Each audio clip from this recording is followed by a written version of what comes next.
Hey everybody, here's a debate that's been in the dirt biking community since these 254 strokes came out. Today, hopefully I'll be able to answer the question, which is better, a 254 stroke versus a 125 two-stroke?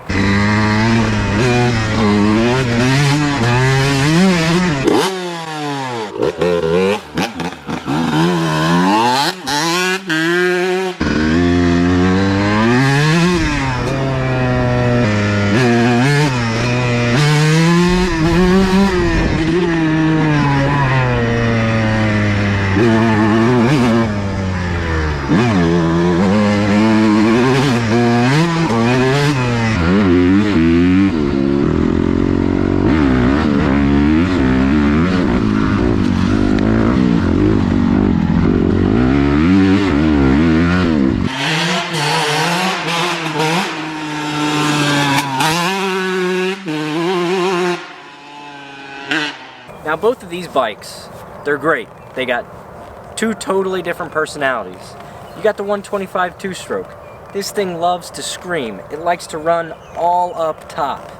Low end, pretty much nothing. You're either on it and you're going, or you're not going anywhere. Then you got the 254 stroke, especially being fuel injected, has immediate power. Especially down low, it just has all this immediate torque that it puts straight down onto the ground and you take off. Now 125 two-stroke, that power band can be a little tricky. It can be hard to figure out, especially if you're a younger rider. It can be a little bit intimidating, but when you get it right, it is very rewarding. A 125 two-stroke, not one of my favorite bikes, but two-strokes are some of my favorite bikes. I'll tell you why the 125 is not my favorite. Although it is super light and nimble, really easy to toss around, power band can just be too unpredictable sometimes. I want to know exactly what's going to happen when I give it throttle. I've had other 125 two-strokes before, and this one in particular just isn't always predictable. You can have a good understanding for what a bike's going to do, but sometimes it just doesn't do it. And that's a perfect example with this bike. The 125 two-stroke isn't always predictable. The 254 stroke, on the other hand, it will always be there for you, and it will always do the same thing over and over and over again. Another reason I like this bike is because it's fuel injected. Now that means it sprays fuel right into the cylinder. And when that happens, you have all this power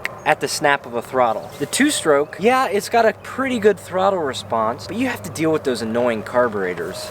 Let me tell you something about carburetors. If you see a carburetor, you need to run the other direction. Now, some of the greatest bikes ever made have carburetors. Take a CR500, a KX500. Both of those are fantastic, wonderful machines that were built and unfortunately aren't made anymore. They've been phased out with the KX 454 stroke and the CRF 454 stroke. Now those bikes are very powerful, but what's nice about the newer technology is you have less to work with. Now you got a lot more that can go wrong because there's electronic components involved and all this stuff, but I'm here to tell you that I'm a two-stroke guy at heart. And this is my first experience with a fuel-injected four-stroke.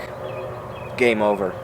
I freaking love them, and for as long as I'm riding, I will always have a fuel-injected four-stroke in my lineup. They're just really easy to ride, they're a lot of fun to ride, and there's so much power with these bikes. The two-strokes, they're a lot of fun. Don't get me wrong, they are a lot of fun. I love the two-stroke power band. I love the nostalgia of having to mix the gas and oil, but that can be time-consuming and it can be a hassle when you just want to get out there and ride. All you gotta do is throw straight gas in this thing and you're off to the races. You gotta mix around the fuel and dial in the carburetor and have to tinker around with this bike a lot more than the four-strokes. Now here's a big one. When it comes to rebuilding, this is the part that sucks. These newer four-strokes are more hard to work on, a lot more complicated, and they cost a lot more money to fix and maintain. So when you go to do a top end in a 254 stroke, there's a lot more involved than if you were to just throw a top end in a 125 two-stroke. I'd like to say I'm a decent mechanic and I can do a new top end and rings in a 125 in just a few hours. These newer four-strokes are so complicated, I don't even want to take the chance at messing around with them because there's a lot more that can go wrong with these. These two-strokes are just so simple to work on, and that's another reason why I love them. If you got something going wrong with them, there's only a few things that can be going on. Whereas these four-strokes, there's a lot that can go wrong, and it's a lot harder to figure out what actually is the issue.